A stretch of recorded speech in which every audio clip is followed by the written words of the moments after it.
Bienvenue sur Binous USA, Binous.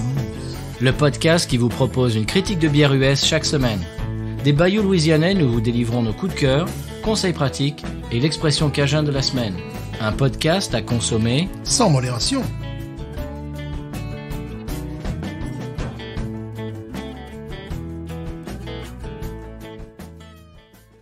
BNews USA is part of the Podcut family of podcasts. La vie est trop courte pour boire de la bière insipide. Binous USA, épisode de 140 Uncut. Moi, c'est Patrice. Moi, c'est Stéphane. Comment ça va, Stéphane, aujourd'hui? Ça va, justement, en parlant d'Uncut, je suis allé chez le coiffeur qui a un petit peu trop poussé le rasoir. Donc là, je suis obligé de faire des miracles. Là, tu vois, de sortir les cheveux du crâne maintenant. Bon, je n'irai plus. Hein. Voilà, la décision est prise pour c'est la décision, tu sais, de début d'année pour 2021. Ouais. Mais je n'irai plus chez ce coiffeur, mais j'irai chez mon coiffeur habituel, voilà. Alors, on dirait presque moi, Délan, t'as pas loupé. Elle m'a pas loupé, et je te garantis que vraiment, je m'inquiète. On est à une semaine de la reprise, de la rentrée, là, ça ira mieux j'espère, quand vous écouterez l'épisode, mais ça va que j'ai du matériel de folie, quoi, tu vois, de la Murray's qui te plaquerait, qui est du goudron, tu vois, pour l'arrière, et un shampoing volumateur, mais si tu le mets, tu ressembles à Claude François, tu vois, mais il faut bien, là pour le coup, il me faut au moins ça quand même, tu vois. Mais dis donc, Stéphane, pourquoi est-ce qu'on parle cheveux et pomade et produits capillaires dans un podcast bière? Qu'est-ce que c'est que cette histoire? Parce que Uncut, voilà. Ah, d'accord. Parce que Uncut. Moi, ce qui était très amusant aussi, c'est que dans la conversation, la personne aimait bien faire sa conversation, parler de ses trucs. Et des fois, ça aussi, c'est un truc amusant, un truc culturel, un fait culturel. On en parlait. Quand t'es français, tu peux parfois sauter du coq à l'âne. C'est-à-dire qu'elle avait devant elle, tu sais, justement, des rasoirs, là, des clippers, qu'on appelle, là, tu vois. Rasoirs électriques? Oui, des rasoirs électriques, des lames. Et je lui dis, ah, d'accord, je comprends mieux. Donc, là, je les vois toutes sous les yeux. Tu sais, ça allait de 1 à 10. Et elle ne comprenait pas où je voulais en venir. Quoi, que c'est un client qui me parle de coiffure. Ben oui. C'est ce qui peut arriver, tu vois. Donc, c'était assez amusant.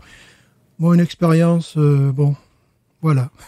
Bon, eh ben, une expérience qui est un petit peu meilleure que ça, c'est un commentaire Podcast Addict, Monsieur Stéphane. Chers auditeurs, auditrices, vous êtes habitués, on les égrène dans les épisodes petit à petit au fil des semaines. Cette semaine, à l'honneur sera Fanny Cohen-Moreau, bien sûr, la copine Fanny, qui était dans l'émission pour la 100e, je crois, Stéphane, c'est ça, c'était pour la 100e. Fanny qui est une copine, podcastique. Alors, Fanny qui nous met 5 étoiles, merci beaucoup, et qui dit « Embarquez avec Pat et Stéphane, 2 expatriés français de longue date, pour la Louisiane, aux États-Unis, pour découvrir les bières et la culture locale, le tout dans une super ambiance et un bel univers. » Voilà. Mais voilà, c'est sympathique. Merci Fanny. Alors si vous voulez laisser un commentaire sur Podcast Addict, allez-y, on le lira dans l'émission, ou bien sur Apple Podcast, qui est encore plus facile pour nous à vérifier, puisque sur Ocha, le site sur lequel on met en ligne les épisodes, eh bien ça apparaît tout de suite dès que c'est posté sur Apple Podcast, on l'a tout de suite. Alors que nous, bon, pour Podcast Addict, on vous fait un petit peu voir en coulisses. C'est pas forcément facile parce que bon, Stéphane n'est pas sur les réseaux et moi j'ai un iPhone, donc il faut passer par le site. Enfin bref, mais on les aura quand même. Donc si vous voulez laisser un commentaire, eh bien on les lira à l'antenne comme je viens de le faire. Alors, Stéphane, j'ai goûté quelques bières depuis le dernier épisode. Ooh. La Founders CBS, qui était dans mon frigo depuis au moins 1 an. Donc, c'est la Canadian Breakfast Stout. C'est la version canadienne avec, je crois qu'elle est vieillie en fût dans lequel il y avait du sirop d'érable. Enfin, un truc comme ça. Tu vois je vois ce que c'est. Voilà, tu vois très bien de ce dont je veux parler. Eh ben, j'ai bien aimé, je l'aime mieux que la KBS, mais j'ai eu du mal à la finir, j'ai beaucoup de mal. Alors, je vais faire mon coming out aujourd'hui, Stéphane, j'espère que ça t'embête pas. Devant toi et chers auditeurs, auditrices, je suis vraiment pas vraiment fan des stouts vieillis en fût. J'ai du mal à les finir en général. Oui, bon, c'est un peu... C'est très apprécié, je sais, aux États-Unis, mais enfin, c'est que pour un moment donné, tu le sens, le fût, quoi. Tu te le manges, ton fût. Oui. Alors, peut-être une moitié de verre, j'aurais dû la partager avec mon épouse, peut-être, qui aime bien ce style aussi. Une moitié de verre, ça irait, mais un seul, à moi tout seul, un verre entier à moi tout seul, c'est assez difficile. J'ai pas pu le finir, malheureusement. Et je préfère vraiment la breakfast stout normale, quoi. Elle titrait à combien de degrés? Oh, je sais plus, mais je sais plus. Ouais. Mais bon, ça doit être quand même assez fort.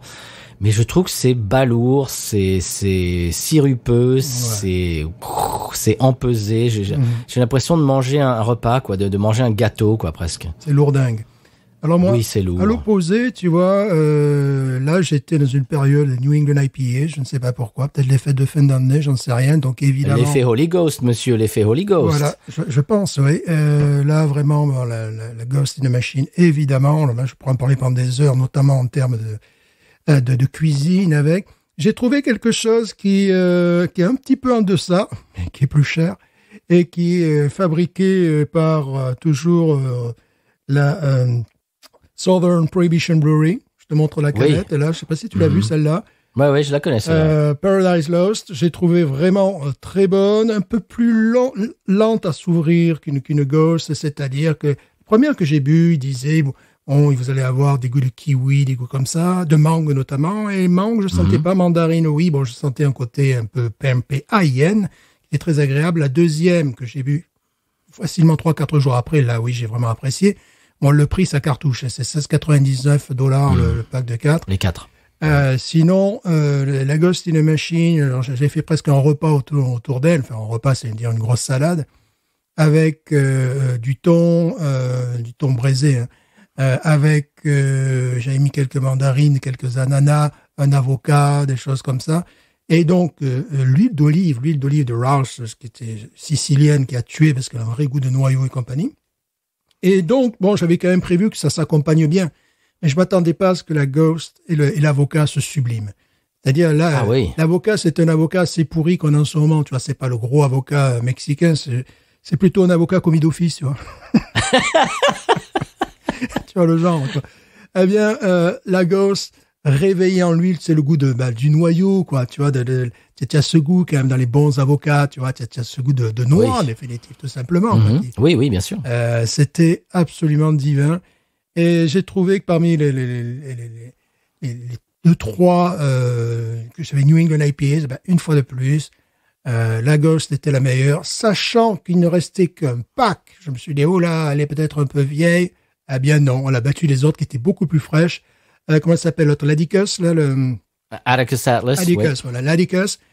Il y avait justement le gars qui était en charge de rayon. Dès qu'il voit que j'achète, évidemment, la Paradise Lost, il se dit, oh là, je tombe sur un gars qui aime la bière, en fait, tu vois. Et j'ai fait, oui, je veux celle-là également. Je la veux fraîche, j'ai dit, parce que pour ce type de bière, tu es tout à fait d'accord avec moi. Donc, il t'a cherché en bas de la pile la plus fraîche possible, tu vois. Et je l'ai trouvée exquise, effectivement. Je trouve qu'elle est... Ah, là, vraiment, ça se joue à l'épaule près, tu sais, avec l'autre que nous avions dégusté, à laquelle nous avions mis... Enfin, j'avais mis en tout cas 19 ou 18,5.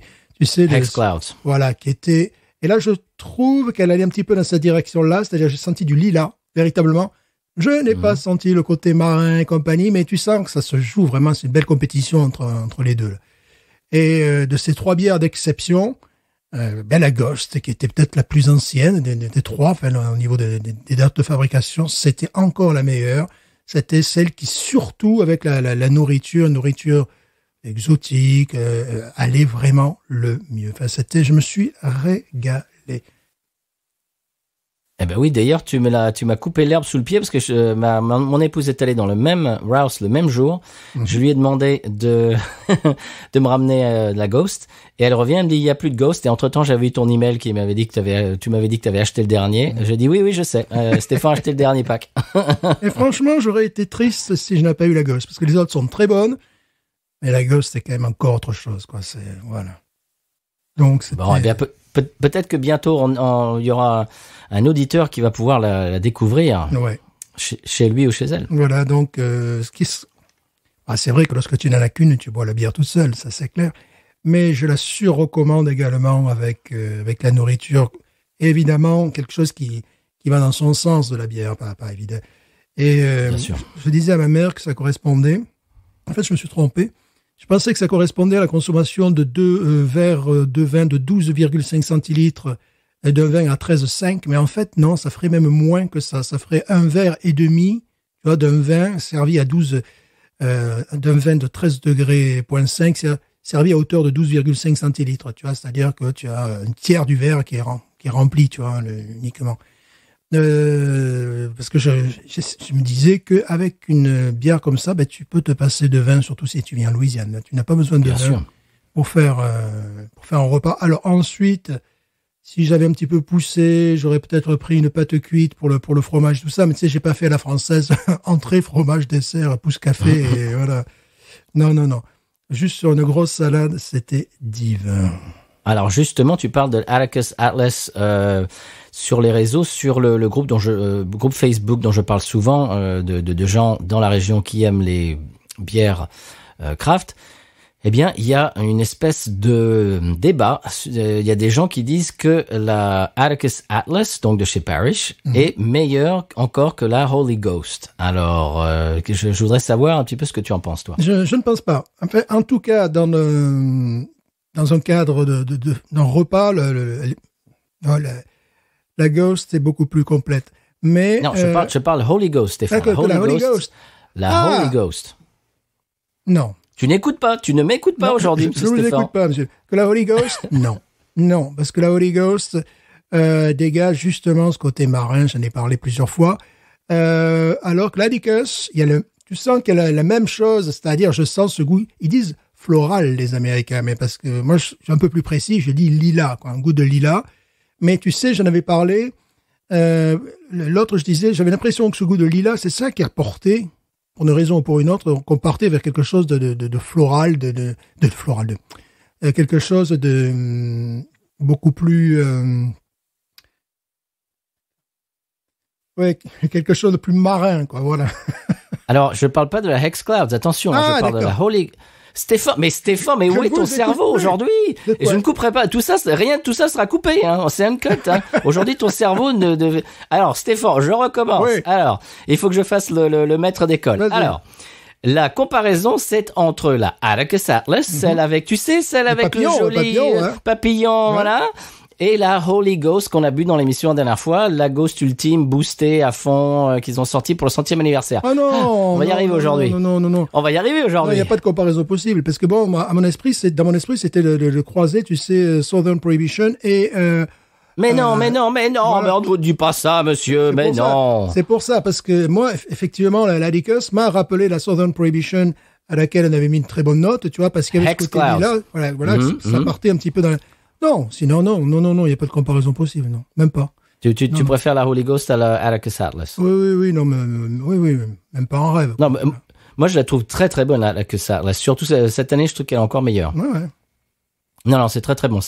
Donc, on parle de celle avec le papillon, monsieur. Et c'est ce que j'avais pas compris, c'est comparer ces deux bières de la même brasserie, mais je voyais pas l'intérêt, quoi. Parce que, bon, pour moi, celle qu'on a bu la dernière fois est meilleure, quand même. Ouais. Bah, c'est-à-dire qu'il y a une grosse hype avec la Holy Ghost. Il y a des gens qui peuvent pas la voir et qui peuvent trouver enfin, bref, voilà. Ouais. C'est discussion stérile. C'était juste pour avoir ton point de vue là-dessus. Donc, tu dis que non, la Holy Ghost, pour toi, est la meilleure. Oui, okay. Oui.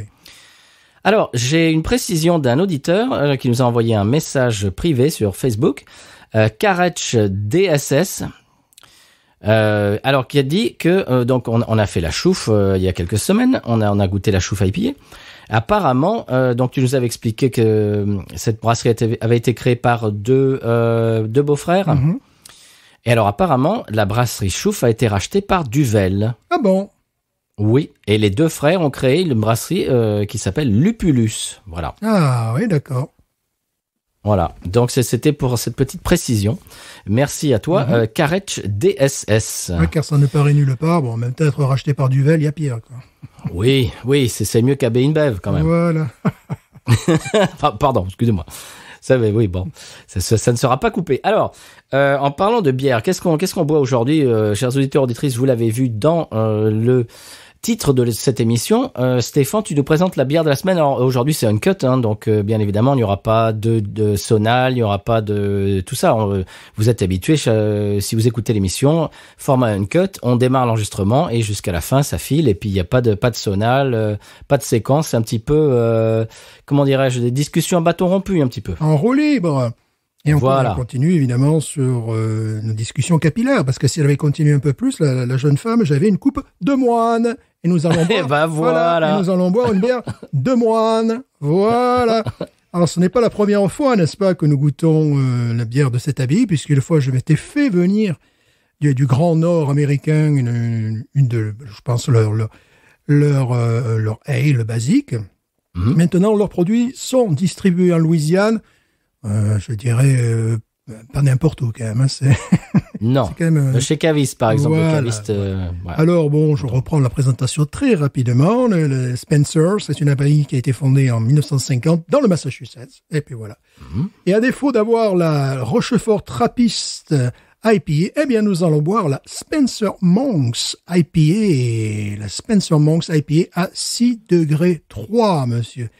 Alors, il n'y a pas beaucoup d'informations sur cette bière, mais on peut savoir ce qu'ils ont voulu faire si on se concentre sur une bière qu'ils exportent exclusivement en Europe et qui s'appelle la Spencer IPA et pas la Spencer Monks IPA, tu vois.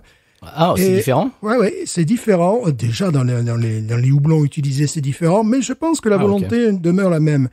Parce que lorsqu'ils parlent donc de cette Spencer européenne, destinée au marché européen, ils disent qu'elle se veut une interprétation trappiste des, je cite, classiques IPAs, et le but est de créer une boisson qui plaît à ceux qui habituellement n'aiment pas les IPAs. C'est-à-dire qu'il y a une amertume fugace. Elle est là, ça y est, tu l'as vu, mais elle ne va pas te dégoûter de finir la bière.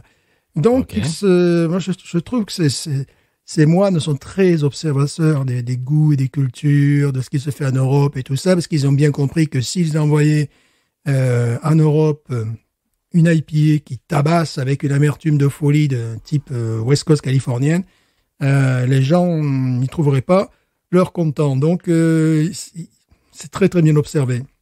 Concernant la bière que nous allons boire, assez peu d'informations. C'est pas du tout en plus les mêmes houblons qui sont utilisés. Il la fabrique en petite quantité chaque mois pour préserver la fraîcheur du produit. Donc c'est quelque chose. Peut-être la raison pour laquelle aussi il la trouve pas au Walmart par exemple. Voilà. Les houblons sont assez classiques en fait. Citra, Mosaïque, Amarillo et Simcoe.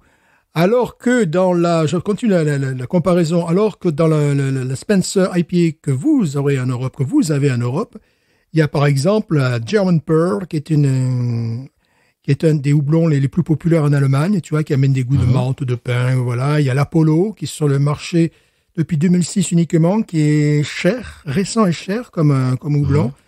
Et un Cascade, Cascade c'est un peu plus commun.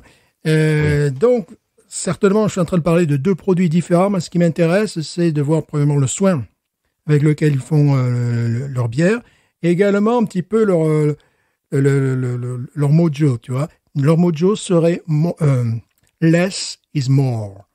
C'est-à-dire, on va pas gonfler notre bière de houblon testostéroné. Voilà, c'est vraiment leur... Donc, sans l'avoir bu, on peut s'attendre à quelque chose, me semble-t-il. On peut s'attendre à quelque chose qui, par rapport aux IPAs américaines, sera assez différente. Par rapport aux IPAs européennes, tu sais qu'on a pu boire de merveilleux flacons que nous a envoyés de France et d'ailleurs, de France et de Belgique d'ailleurs. Peut-être pas, peut-être qu'il n'y aura pas une si grande différence, tu vois, entre les types de bières.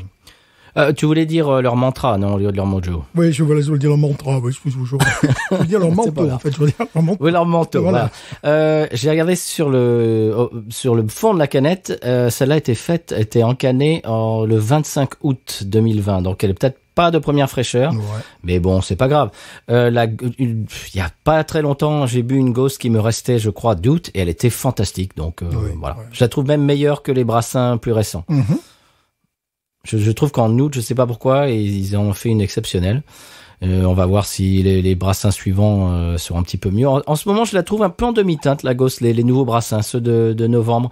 Je la trouve un petit peu... c'est comme s'ils avaient baissé le volume un petit peu, je trouve. Bon, écoute, moi, je la trouve un peu moins complexe. Moi, j'étais vraiment ravi. De toute façon, j'avais pas le choix, il restait qu'un pack.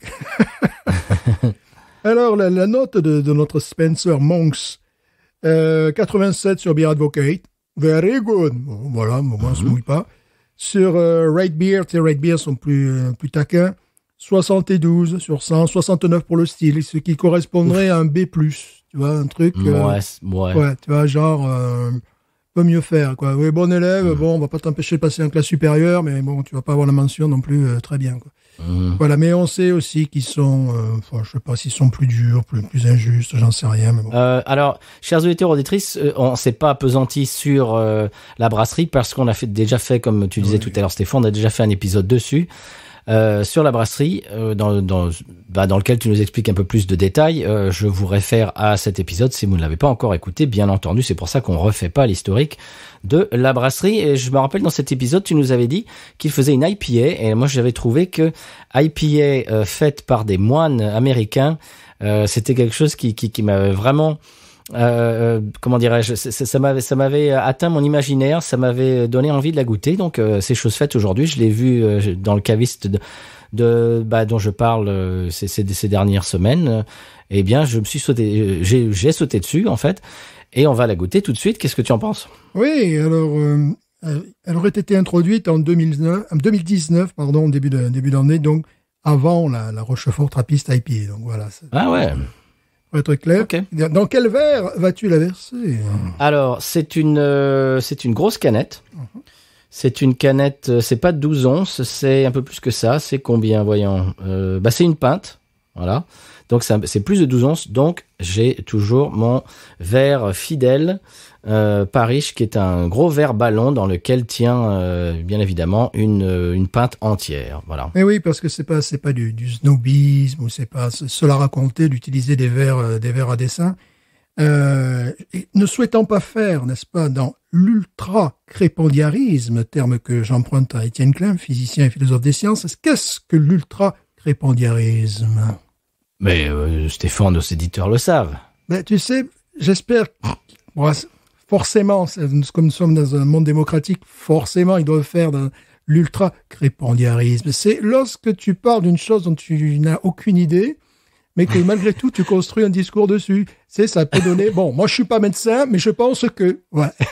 Ce que tu penses, c'est bien, mais t'es peut-être pas qualifié dans le domaine non plus, tu vois. Et on connaît beaucoup de gens comme ça. Mais non. Moi, j'estime que, tu vois, moi, je pense que, et puis il y a des gens qui sont même payés pour ça, tu sais, pour être sur les plateaux télé, où, tu vois, le gars, est ancien directeur sportif d'un club de foot, mais quand même, il a une certaine idée sur le vaccin, tu vois, voilà, bon. En même temps, c'est la démocratie, c'est parler de choses dont on ne connaît pas grand-chose, mais avoir une idée, se faire une idée. Et donc là, pour éviter justement de verser, admirer le joli, bravo. Dans l'ultra-crépandiarisme, je conseille la vision d'une des vidéos que j'ai pu retrouver, seulement une d'entre elles, le verre idéal pour le champagne. Bon, c'est extrait des Racines et des ailes, émission de France 3, je crois. Ce reportage dure peut-être 3-4 minutes. Bon. C'est vu du côté des maîtres sommeliers, des dégustateurs, mais j'avais vu un reportage que je n'ai évidemment pas retrouvé, qui était vu carrément du côté des œnologues, tu vois, qui eux carrément ils travaillaient, tu sais, dans les labos en Champagne, et qui disaient, et j'en avais parlé une fois, pour éviter, tu sais, le côté du champagne, quand la bulle te pique le nez, te pique les yeux. Oui. Tes sens qui sont un peu atrophiés, tu viens de te prendre 2 coups de poing dans la figure, et puis après tu dois dire oui, mais qu'est-ce qu'il y a comme comme autre goût? Donc oui, la forme des verres peut être importante, et par exemple, dans ce court reportage, tu voyais qu'ils travaillaient sur un nouveau verre à champagne qui justement pouvait préserver le côté pétillant, mais éviter que le pétillant te saute à la figure. Donc voilà, pour éviter de faire l'ultra-crépandiarisme, je cite mes sources. Voilà. Ah ben très bien. C'est évident. Il y a, j'allais dire presque chaque style de bière a son style de verre. Bon, on parle souvent du Teku. Alors il est fait d'une certaine façon pour concentrer les arômes vers le nez, etc. Je vais pas vous faire tout l'historique. Moi j'y crois quand même assez à cette histoire-là. Et moi, tout simplement, ce que j'aime dans tout ça, c'est l'esthétique et c'est le cérémonial. C'est le fait de choisir son verre, etc. Voilà. C'est comme quand on joue au golf et qu'on va te dire non, il faut ce club de golf, il faut ce club-là pour de 10 à 15 mètres, et puis là, machin, pour aller très loin et pour aller... Honnêtement, Est-ce que réellement c'est à 100% vrai? Je sais pas. Sûrement 80%. Et puis les 20 autres pourcents, c'est le fait de se faire plaisir, d'avoir des clubs, d'avoir de bonne qualité qui sont jolis. Enfin, c'est un plaisir. Ça fait partie du violon d'Ingres de la bière craft, bière artisanale, c'est d'avoir des jolis verres et puis de les changer et puis Oui, de et les puis après, laver, etc. Voilà. Il y a autre chose à laquelle on peut vous poser, c'est effectivement le côté marketing. Bon, moi, par exemple, ma Spencer, je vais le boire dans une coupe Schlitz. Parce que c'est un petit peu, c'est un verre trappiste, en définitive. Ça rejoint un petit peu les bières pour les bières trappistes. Alors, il est évident que, après, il y a le côté marketing. Chaque marque essaie de sortir son verre, tout ça. Bien sûr. Mais il y a quand même des grandes catégories à respecter. Je n'allais pas verser ma Spencer dans une flûte, pour une lager, tu vois, Non, par exemple. non. Le contraire serait possible, mais là, ça me ferait, tu vois, je vais pas non plus la verser dans un verre à whisky blanc, là, tu sais, c'est un verre au droit, des choses comme ça. Enfin, tu vois, il y a des choses qui, donc, ça prouve bien que quand même, il y a des choses qui se passent. Bien sûr, c'est comme les verres à cognac, les gens qui aiment le cognac. Bien sûr, ben oui. Un joli verre à cognac. Quand j'achète une ale de type belge, j'aime bien la boire dans un verre tulipe. Par exemple, le verre Duvel, qui est très joli, qui était très évasé. Enfin bon. Mais souvent, voilà, tu sais, c'est même pas en fonction du produit. Ça peut être en fonction du produit, mais c'est en fonction de nos récepteurs. Tout simplement. C'est-à-dire que si on met notre nez dans quelque chose qui sent l'agnole, il vaut mieux avoir un verre, au lieu d'avoir un verre évasé, plutôt un verre, tu vois, justement un verre tulipe, tu vois, c'est normal comme les verres à cognac, tu vois. Qui Parce que sinon, l'arôme, on fait comme les chiens, quand on retire notre nez, tu vois, puis on éternue, quoi. Donc, les verres sont conçus effectivement pour le liquide, les liquides qu'ils contiennent, mais également et surtout pour nos récepteurs, tu vois. Oui, c'est ça, oui. C'est ça, oui. On l'ouvre? Oui. Allez. Spence. Qui va en premier? Oh, ben, je vais y aller en premier, Spence. Oui. Alors, monsieur Stéphane, n'oubliez pas de de verser votre bière devant le micro et de verser assez énergiquement, parce que énergiquement, non. Oui, ces dernières semaines, j'ai fait le montage et on n'entend rien du tout quand vous versez la bière, monsieur Stéphane. Par contre, ça sent super bon. J'aime autant vous le dire. Ouais. Devant le micro, monsieur. Non. On n'entend rien. Tant mieux. Mais non. Monsieur Stéphane qui fait la résistance. Oh, c'est magnifique. Oh, elle est belle. Je sens des odeurs absolument magnifiques. Des odeurs de pimpéienne, violette, lilas. À une certaine distance, tu vois, justement, à une certaine distance. La couleur orangée. Oh. La mousse crémeuse, mais on a connu pire. On a connu... Bon, je dirais pas on a connu mieux. Bon, est-ce que je peux, moi, la verser et la regarder, moi? Non. Parce qu'apparemment, je suis privé aujourd'hui. Absolument.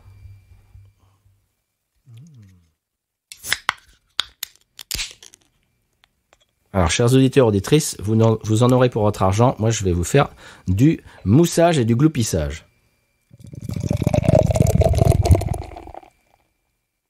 Voilà, monsieur Stéphane, c'est comme ça qu'on fait. Ouais, moi non. Oh! Tu as vu le nez? Oui, Two Hearted Ale. Oui. Oh, qu'elle est belle. Je m'attendais pas à avoir un nez aussi excellent. Oh oui, violette. Ouais, c'est incroyable. Hein? Ouais. Au passage, j'ai goûté pour la première fois une bière de chez 21st Amendment. La bière s'appelle Brew Free or Die et c'est une copie carbone de la Two Hearted Ale. Mais alors, complètement. Ils ont pompé la recette.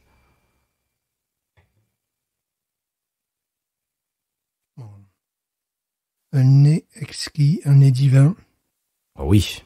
Bon, on est en terrain inconnu, là. Hein. On sait très bien à quoi s'attendre maintenant. Ouais. Je m'attendais pas simplement au nez je m'attendais à quelque chose qui soit plus côte à côte, tu vois. Qui soit un peu nez bonbon belge avec quelques notes tropicales. Mais là, pas du tout. On est effectivement sur une Two Hearted Ale, mais plus fleurie, moins robuste, peut-être plus légère. Le goût de pain, bon, je l'ai déjà dit, violette, le nez de pain de violette. Je suis positivement surpris par le nez. Je propose de plonger, monsieur. Eh bien oui, moi je suis un petit peu envahi par la mousse.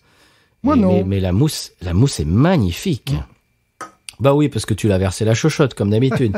Non, regarde ma mousse, moi, monsieur. Ouais. J'ai de la mousse, on dirait des œufs en neige, comme d'habitude. Oui, violette. Pas un PAIN, bien entendu. Bon, zeste d'orange.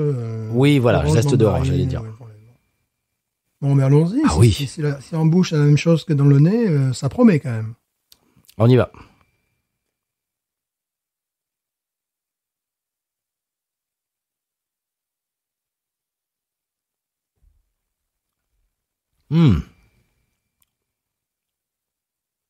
Alors, en début de bouche, c'était exactement Too Hard a Day.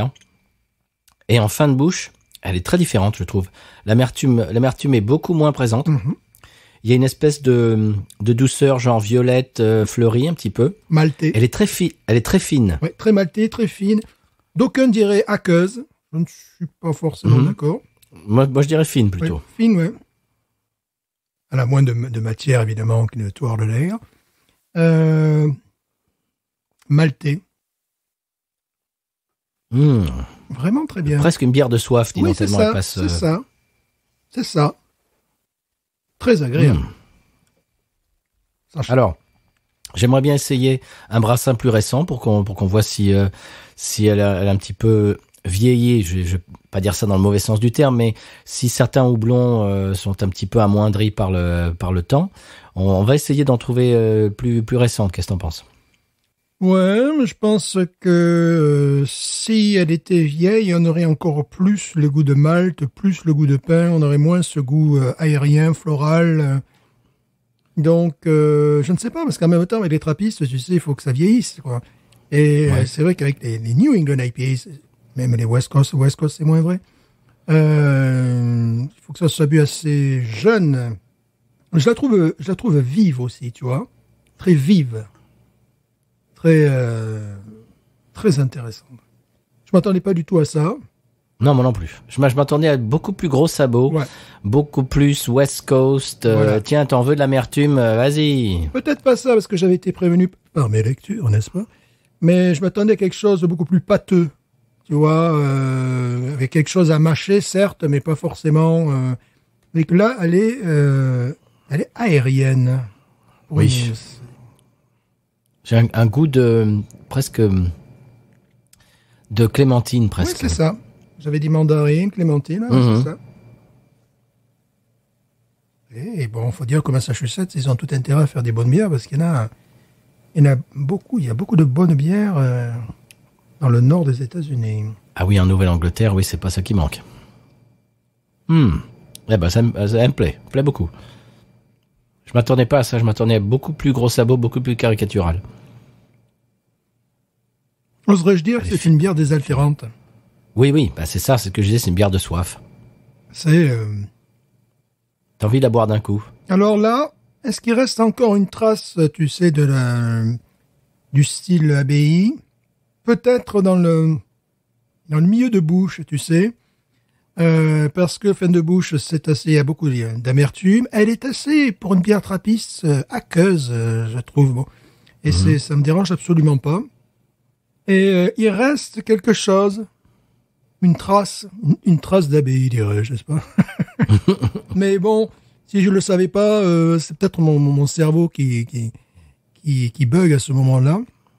Il reste à peine un petit truc, tu sais, c'est pas du bonbon belge, peut-être c'est le sucre candy que j'utilise, tu vois. Ouais.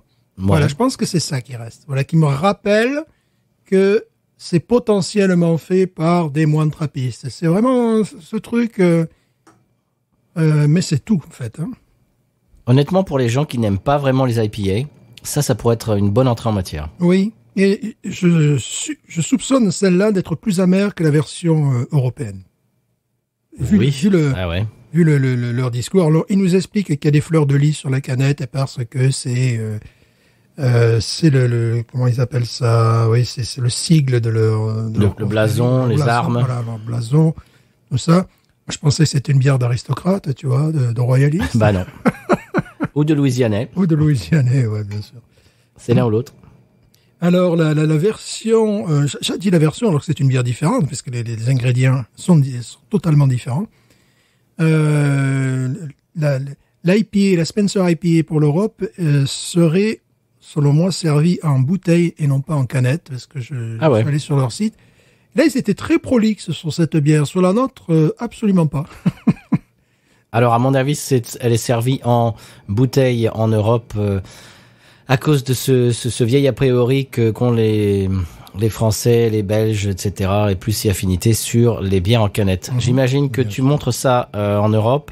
Une IPA d'IBI Trappiste, avec marqué Trappiste, machin, et tout ça sur une canette format 8.6, les gens seraient complètement déconcertés et à mon avis pas en bien. Ça sera assez rédhibitoire, je pense, pour beaucoup de gens en Europe. Et une chose qui m'amuse, c'est que tu vois qu'ils sortent parfois le nez de leur Bible, parce qu'en termes de marketing, ils se posent bien là quand même. La brasserie créée en 1950, et ils font de la bière, et puis ils ont été les premiers parmi les abbayes trappistes à t'appeler. Ils font également une lager. Ils font également, tu as d'autres styles de bière qui ne sont pas forcément entendus, sachant qu'il y a certaines abbayes, elles ne font qu'une bière, tu vois. Mm-hmm. Ils ont un catalogue, je crois, de 4 ou 5 bières différentes, tu vois, plus des trucs saisonniers. C'est des moines américains, quand même. Et là, ils sont modernes. C'est des moines américains. Et là, ce qui m'amuse, c'est qu'effectivement, ils ont une connaissance ils ont une connaissance du public, quoi, une connaissance des consommateurs, du marché, quoi, tout simplement. C'est absolument incroyable. Oui. C'est pas vraiment l'image qu'on a quand on pense aux moines trappistes. Moi, je pense avec la tonsure, tu sais, le chasuble là, marron et les sandales. À mon avis, ceux-là, ils sont un petit peu plus modernes. Ouais. Puis, en plus, bon, les bières européennes, les bières trappistes nous renvoient à cette tradition, tu sais. Là, c'est un peu, c'est un peu la version high-tech, tu vois. Moi, elle me plaît beaucoup. Ouais. J'ai l'impression que les moines de cet habillé ont plus de cheveux sur la tête que nous en ce moment, que nous deux réunis. C'est possible. Il faudrait regarder une photo, ça serait intéressant. Ouais. Alors, ça me plaît beaucoup. L'amertume est présente, mais en même temps, elle est présente, mais elle est discrète. C'est assez antinomique, c'est assez contradictoire, mais est-ce que tu comprends ce que je veux dire par là? Elle est là, mais elle prend pas le pas sur le reste des flavors. Et ça, je ne suis pas surpris, parce que vu la description qu'ils faisaient de leur IPA réservé à l'Europe, je me suis dit, d'accord, j'ai compris. On va pas avoir un produit qui va nous arracher le fond de la bouche. Bien au contraire, ça va être...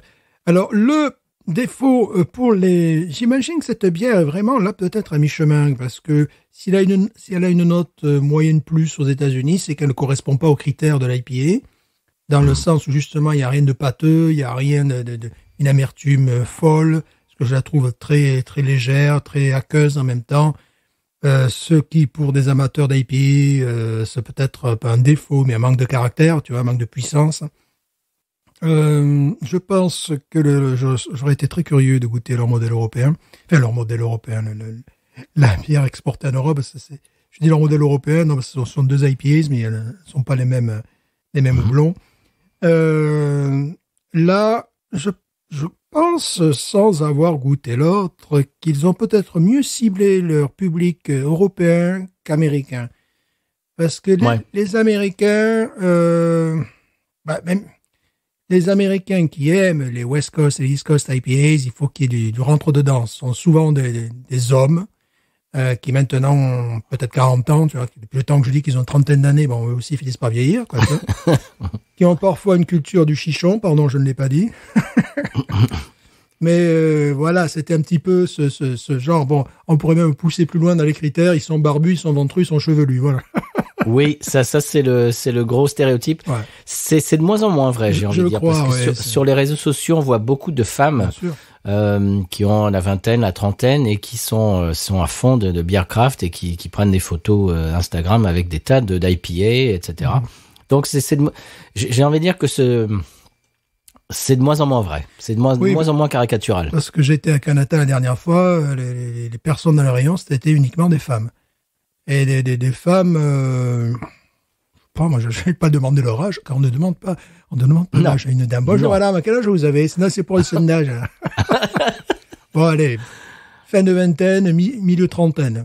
Et puis, elle cherchait des produits spécifiques, bon, plutôt américains. Je pense que les lagers allemandes, c'était pas vraiment leur truc, tu vois. Tout ça. Mais, ouais, c'était intéressant à voir. Mais la West Coast et la East Coast, dans les années 2000, 2010, jusqu'à présent, bon, c'était un peu ça, quoi. Il manquait plus que la chemise à carreaux par-dessus, c'était parfait, quoi. C'est ça, chemise à carreaux et la barbe, voilà. C'est bon. Ouais. Bon, ça, c'est très, très bon. Hein. Ouais. Ça me plaît beaucoup.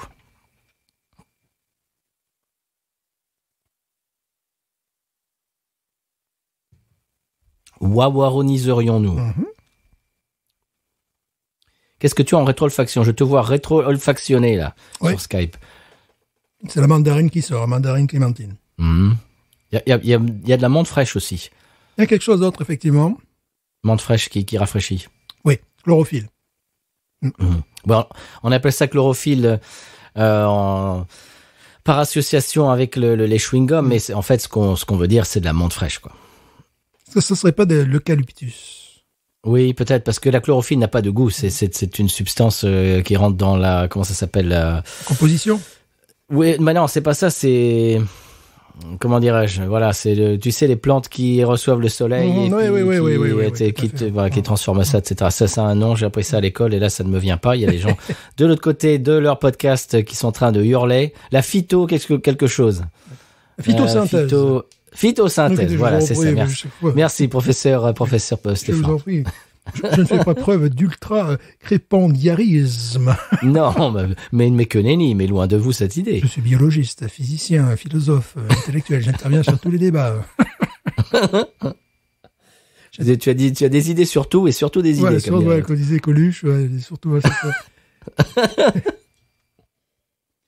Voilà, je peux intervenir sur BFM TV, CNews, CNN, tout, quoi. Enfin, voilà, normal. Même sur Binous. Même sur Binous, évidemment. Alors, wawaroniserions-nous? Oui. J'essaie de te relancer. 16,5. 13,5? Non, 16,5. Ah oui. 16,5.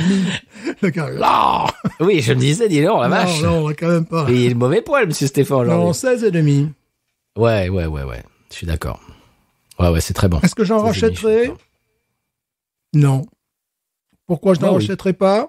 Parce que j'ai une bouteille sous mes yeux de bière que je viens de décrire, qui, si je veux de l'orange, si je veux quelque chose, je partirai vraiment vers une New England IPA. Tu vois, quand je veux ce genre de goût, on est en train de faire des choses qui sont exquises. De chez eux, c'est si j'étais en manque de bière belge traditionnelle que j'achèterais leur bière d'abbaye. Voilà, c'est leur bière blonde, là, qu'ils font.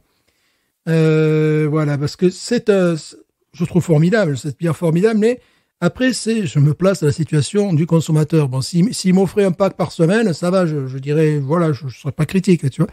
Mais, si je veux du fruit, si je veux de la mandarine, si je veux la clémentine, si je veux tout ça, bon, on a ici, tout ce qu'on veut. De quoi faire. Voilà, ouais. De quoi faire. Donc, voilà, c'était bien de tester. Je trouve ça très intéressant. Ils sortent vraiment de leur précaré. Bravo les moines. En plus, ils doivent nous écouter parce qu'il y a toujours quelqu'un qui parle français chez les moines. Ils parlent tout. Ah, tu crois? Ouais. Bon, c'est obligé. Si vous écoutez, merci pour cette belle bière. Ouais, il y a souvent des gens qui parlent plus d'une langue. Alors, bon, oui, anglais, espagnol, français certainement, mais je suis sûr ça. Non, c'est très bon. Très, très agréable. Alors bon, le petit bémol, c'est qu'on en trouve très difficilement. Oui, voilà. alors là, ouais. Il faut aller à la grande ville. D'ailleurs, il va falloir qu'on y aille bientôt. On vous parlera peut-être de ça la semaine prochaine si on y va cette semaine. Non, c'est très bon. Oui. Produit honnête. As-tu wawaronisé? Oui, non, moi je suis tout à fait d'accord avec ton 16,5. D'accord, 16,5. Je trouve que c'est bien, parce que plus 17, 18, non. Moins 15, 14, non. Donc 16,5, c'est bien, parce que 16, c'est bien, et le demi, le 0,5, ouais. Non, je suis tout à fait d'accord. C'est parfait pour moi. Mais je ne saurais que trop conseiller à nos auditeurs d'essayer la version IPA pour l'Europe, là, tu vois, parce qu'à mon avis, ça doit pouvoir se trouver. Oui. Ça pourrait être intéressant. Et pour les plus chanceux, s'ils pouvaient la comparer peut-être avec la Trappiste Rochefort IPA, tu vois, pour voir un petit peu. Tu vois, si Trappiste Rochefort avait fait cette bière, j'aurais été un peu plus déçu encore. Tu vois, si tu me disais ça, c'est la Trappiste Rochefort IPA, parce que j'attends de Trappiste Rochefort plus de matière. Tu vois, plus de matière noble, évidemment, pas quelque chose qui soit gluant, écœurant. Mais j'attendrais quelque chose qui est la signature, tu vois. Là, comme je sais que cette bière est faite aux États-Unis, elle est visiblement réservée pour le marché américain ou canadien, je ne sais pas. Enfin, en tout cas, je pense pas qu'elle soit... Non, je pense pas au Canada, non. Je pense pas qu'elle soit en tout cas exportée. Je suis même sûr qu'elle n'est pas exportée en Europe, celle-là. Donc, je comprends le marché local, tout ça. Mais si Trappiste Rochefort se pointait avec une IPA comme ça, je serais un peu déçu. De eux, je l'accepte. Trappiste Rochefort, j'attendrais quelque chose d'un peu plus musclé et pas dans l'amertume du tout, mais dans la consistance, dans le corps, quoi, vraiment. Eh ben, d'ailleurs, chers auditeurs auditrices, si vous voulez nous envoyer de la Trappiste Rochefort, tu l'appelles IPA, toi. Je ne sais pas si c'est comme, je pense pas qu'elle s'appelle comme ça, mais la toute nouvelle, je crois qu'elle est violette, mauve, un truc comme ça. Eh ben, ça sera avec un énorme plaisir. On la goûtera bien entendu dans l'émission. Vous pouvez nous envoyer un message sur soit Twitter, Facebook ou Instagram, ou bien un email à binoususa en un seul mot @gmail.com et on vous donnera la marche à suivre. On vous donnera une adresse et quelques petits conseils pratiques parce que oui, il y a des conseils. Il y a des choses à faire et à ne pas faire pour nous envoyer de la bière. Et puis, ça sera vraiment avec un plaisir non dissimulé. On la fera dans l'émission et on vous bénira jusqu'à la 7e génération. Voilà. Et normalement, quand ça vous donnera des ailes quand vous arriverez au paradis. Voilà. Voilà, si vous êtes sage. Ben justement, ça fera qu'ils sont sages. C'est une paire d'ailes absolument garantie. Voilà.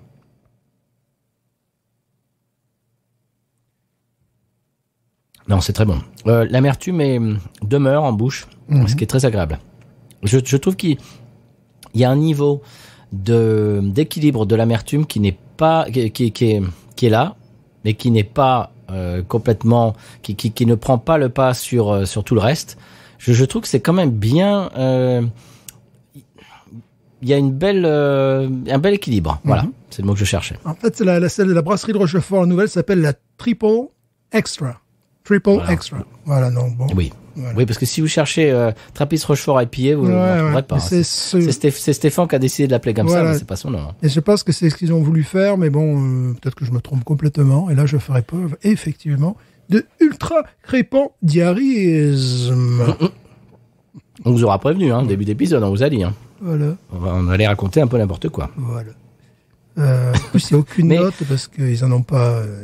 Mais tout l'art de ça, c'est de dire n'importe quoi, mais quand même avec un aplomb et comme si on savait très bien de quoi on parle. Bah, évidemment, c'est ça, évidemment. C'est ça le talent. C'est la raison pour laquelle je compte passer sur CNews, BFM TV, LCI.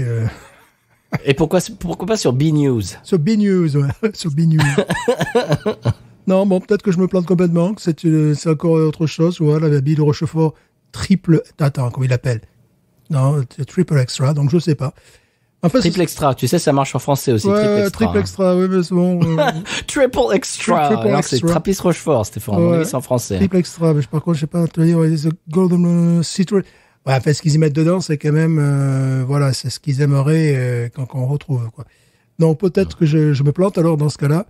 Bon, on n'a pas pu avoir la Rochefort de toute manière. La Rochefort se voudrait quelque chose avec des goûts qui tournent sur les agrumes, sur voilà, quelque chose qui est plus exotique que ce qu'ils font d'habitude. Mais ils ont peut-être eu l'intelligence de ne pas appeler ça une IPA. Donc c'est voilà. Eh ben écoute, je te propose d'aller chez ce caviste de voir s'ils en ont, parce qu'ils ont la normale. Donc si ça se trouve, ils ont la nouvelle. C'est très possible.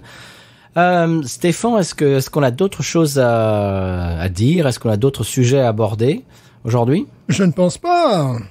Bon, eh ben écoute, c'est un épisode uncut qui j'espère vous a diverti, vous a donné quelques informations. Alors, si j'étais vous, je recouperais les informations après, après les avoir eues de notre part, je les recouperais avec d'autres sources, parce que comme on vous l'a expliqué en début d'émission, des fois on raconte un peu n'importe quoi.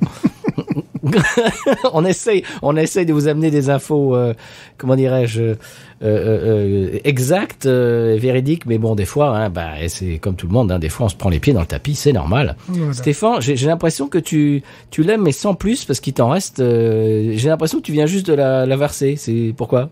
Je l'aime bien, mais bon, j'ai pas envie de me bourrer la tronche non plus, quoi. La boire cul sec. On la boit cul sec. Ouais. Allez.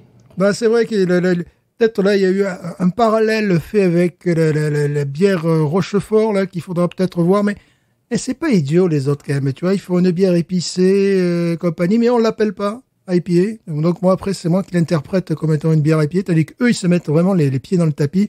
Ils l'appellent IPA, voilà. Donc, ça serait intéressant de voir. Oui, parce que tu prends des risques lorsque tu appelles ta bière IPA, parce que les gens vont comparer cette bière avec les IPA East Coast, West Coast existantes.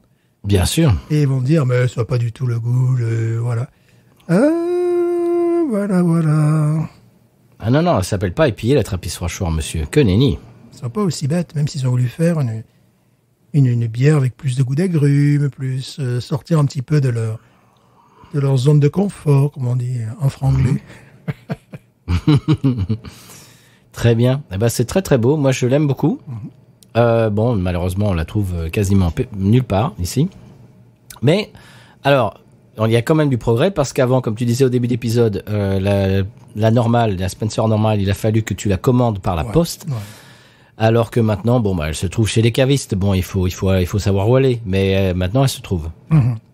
Et ça m'avait coûté assez cher, mais c'était l'époque où nous pouvions partager les bières. Te rappelles-tu cette époque?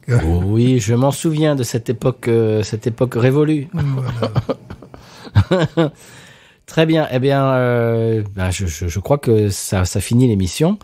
Chers auditeurs, auditrices, on vous retrouve la semaine prochaine. Alors, on n'a pas vraiment d'annonce pour la semaine prochaine.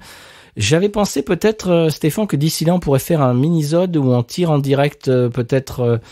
Le gagnant du concours, qu'est-ce que tu en penses? Le gagnant ou la gagnante, qu'est-ce que tu en penses? Vous tirez qui vous voulez, enfin bon. Excusez-moi, pardon. Faites bien ce que vous voulez. Non, mais qu'est-ce que tu en penses? Je veux dire, tirez le nom. Mais bien sûr, on tire un gagnant au hasard. Voilà. Moi, Stéphane, mais sortez votre cerveau du caniveau, enfin. On tire un gagnant ou une gagnante, allez.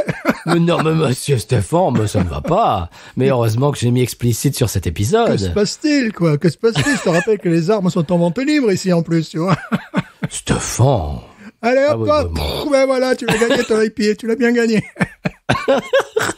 Tiens, voilà ta gosse. Voilà ta gosse, ouais, tu l'as bien mérité. Hein, quoi, tu pleures, mais quoi? C'est une balle dans le genou, c'est pas grave. Non, monsieur Stéphane, mais ça va pas du tout. Mais cette fin d'épisode part en déliquescence. Enfin, je suis choqué. Surtout que nous sommes observés par des moines, quand même. Enfin, bien sûr, nous avons une bière monastique aujourd'hui, je vous le rappelle. Voilà. Donc oui, je suis d'accord. Donc pour tirer au sort le nom de la gagnante ou du gagnant. Mais bien entendu. Mais c'était implicite. Qu'est-ce que t'en penses? Un petit mini-sode, on boit une ghost et on tire au hasard le nom du gagnant et de la gagnante? Ouais, le plus dur sera peut-être de trouver la ghost, parce qu'en ce moment elle se fait rare. Bon, surtout là, il faut attendre la nouvelle cuvée ou je ne sais pas. Ah, sinon, moi j'en ai encore à la maison. Mais t'en as bu 4 depuis? Oh c'est les fêtes de Noël, quand même, bah oui. Ah bon, tu as fini ton pack de 4? Ah bah oui, quand même. Mais oui. C'est la fête chez Stéphane. Ah bah oui, non, mais c'est la bacchanale. C'est la bacchanale, bah oui, t'en bois une. C'est un lumpanard, hein? T'en bois une avec un repas, déjà, tu vois, ah oui, quand même, oui. Mais ton appartement s'est transformé en lumpanard, qu'est-ce qui se passe? C'est la déchéance. J'ai tiré la bière au hasard, moi aussi.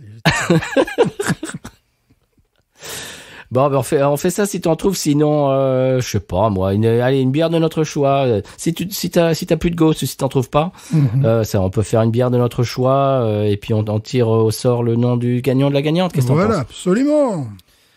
Allez, eh ben on fait ça la semaine prochaine. Je dis ça, mais ça sera peut-être déjà sorti au moment où, enfin bon, là, bon, on est un petit peu retour vers le futur là. Mais voilà, on peut faire ça.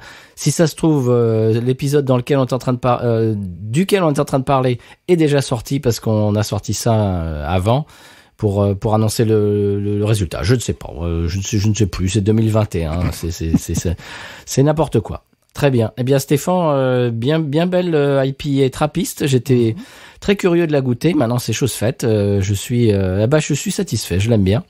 Elle m'est sympathique. On vous retrouve la semaine prochaine pour, une autre bière. Je crois qu'on n'a pas encore décidé de la bière de la semaine prochaine. Hein. Pas encore. Ça sera une surprise. Et puis voilà, avec de nouvelles aventures, nouvel épisode de 100p, nouvelle pub, nouvelle expression cajun, etc. Donc cette semaine, c'était Uncut. Et puis voilà, la semaine prochaine, on se retrouve avec un épisode un petit peu plus conventionnel. Qu'en dis-tu? Oui, avec une bière différente. Magnifique. Eh bien, Stéphane, je te passe le bâton pour le mot de la fin. Mais écoutez, binouze. Ain't nothing turns me on more than a big patat. Oh, I like that patat. I like the patats too big. Look at her go. I like both the patats. We should water.